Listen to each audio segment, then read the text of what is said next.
पहले पाप की सजा। द्वारका में हाहाकार मचा हुआ था। सारे यदुवंशी मदिरा के नशे में चूर आपस में लड़कर एक दूसरे को मार रहे थे।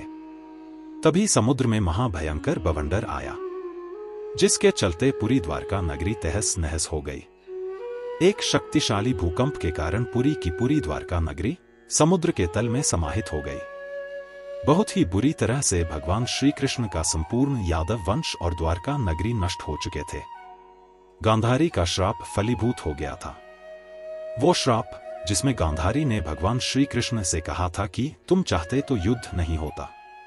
तुमने युद्ध में पांडवों का साथ देकर उनके ही हाथों मेरे सभी पुत्रों को मरवाया है। हमारा साम्राज्य भी छीन लिया गया है। इसलिए मैं गांधारी तुम्हें श्राप देती हूं कि जिस तरह मेरे सारे पुत्र मारे गए हैं और हमारा साम्राज्य नष्ट हुआ है, ठीक उसी तरह तुम्हारा यादव कुल और साम्राज्य भी नष्ट हो जाएगा। इस श्राप ने असर दिखाया था। घटना घट चुकी थी। दूसरे पाप की सजा। संपूर्ण यदुवंश और अपनी द्वारका नगरी को खोकर भगवान श्री कृष्ण सोमनाथ मंदिर के निकट के वन में एक पीपल के पेड़ के नीचे अपने पांव पर पांव रखकर लेटे हुए थे। तभी एक जरा नामक भिल्ल शिकारी ने हिरण समझकर भगवान श्री कृष्ण के पैर के तलवे पर तीर चलाया। वो तीर भगवान श्री कृष्ण के पैर के अंगूठे में जा लगा। अपने कारण भगवान श्री कृष्ण को तीर लगा देख जरा रोने बिलखने लगा। रोते हुए जरा ने भगवान श्री कृष्ण से कहा, हिरण समझकर मैंने आपके पैर के तलवे पर तीर चलाया था।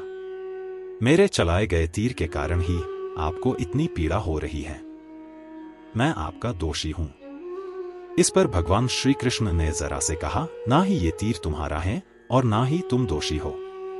सबसे पहले तुम दोषी क्यों नहीं हो, यह बात मैं तुम्हें बताता हूं। त्रेता युग में तुम वानरराज बाली थे। राक्षस मायावी का वध करने के लिए तुम एक गुफा में चले गए। अपने भाई सुग्रीव को तुमने गुफा के द्वार पर ही खड़े रहने को कहा। कुछ दिन बीत जाने के बाद गुफा से रक्त की धारा बहने लगी। सुग्रीव को लगा मायावी ने तुम्हारा वध कर दिया है। कहीं राक्षस मायावी बाहर ना आ जाए, इस डर से सुग्रीव ने गुफा के द्वार को एक बड़ी चट्टान से ढक दिया। उसके बाद सुग्रीव किष्किंधा लौट आया।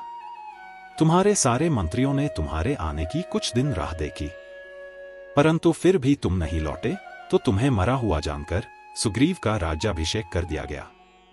तुम्हारे लौटने के बाद तुम्हें यह भ्रम हुआ कि तुम्हारा राज्य सुग्रीव ने तुमसे छीन लिया है।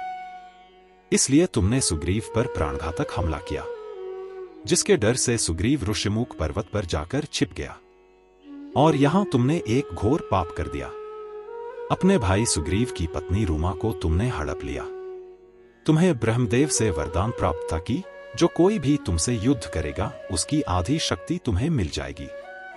त्रेता युग में मैंने प्रभु श्रीराम अवतार धारण किया था।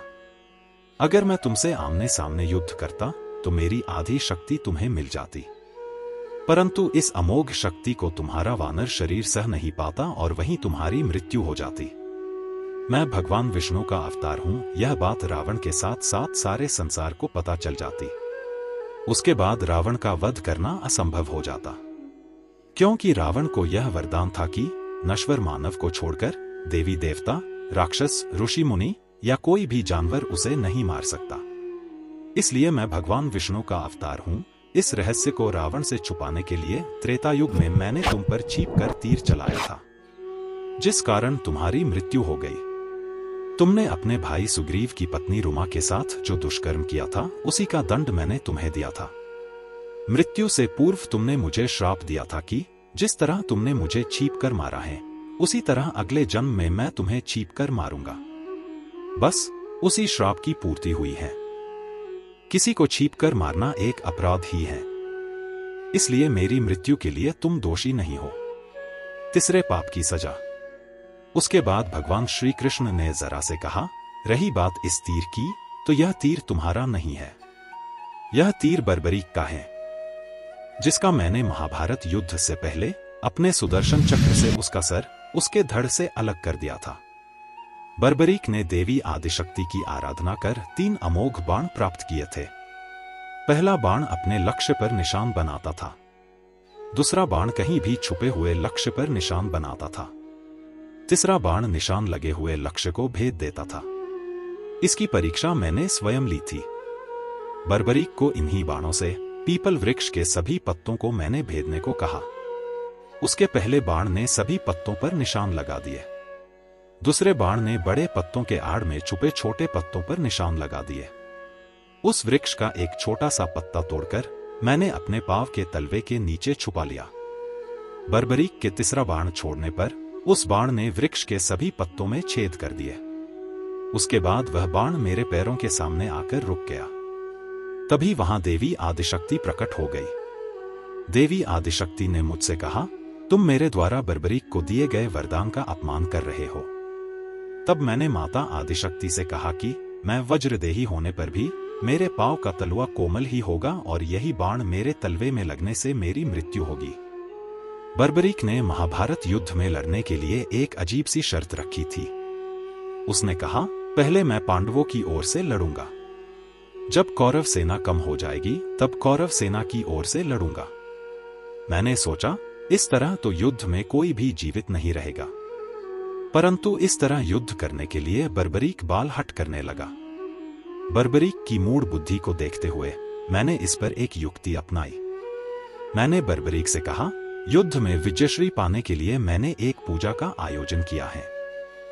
उसके लिए काल भैरव के हाथ में जो खप्पर है उसे इस संसार के सर्वश्रेष्ठ योद्धा की बलि देकर उसके रक्त से भरना होगा। इस पर बर्बरीक ने कहा, इस संसार का सर्वश्रेष्ठ योद्धा तो मैं ही हूं। आप मेरी बलि दे दीजिए। बर्बरीक के बलिदान हेतु राजी होने पर मैंने अपने सुदर्शन चक्र से उसका शिरच्छेद कर दिया। मैं मजबूर था। संसार के हित के लिए मेरा यह कार्य करना अनिवार्य था। परंतु बर्बरीक की हत्या का अपराध तो मुझसे हुआ था। उस हत्या के दोष से मुक्ति हेतु ही मैं यहां इस पेड़ के नीचे आकर लेटा हूं, ताकि तुम आकर मुझ पर बाण चलाओ और मेरी मृत्यु हो जाए। मैं अपने सभी पापों से मुक्त हो सकूं। इस तरह भगवान श्री कृष्ण ने एक साथ अपने तीनों पापों को भोगकर इस संसार से विदा ली। अगर यह जानकारी आपको पहले से थी तो कमेंट में हाँ लिखें। अगर नहीं थी तो हमारे वीडियो को लाइक और शेयर करें। ऐसे ही अनसुने रहस्य को जानने के लिए हमारे चैनल को सब्सक्राइब करें। बेल आइकॉन को प्रेस करें ताकि हमारे नए वीडियोज की नोटिफिकेशन आप तक सबसे पहले पहुंच जाएगी। धन्यवाद।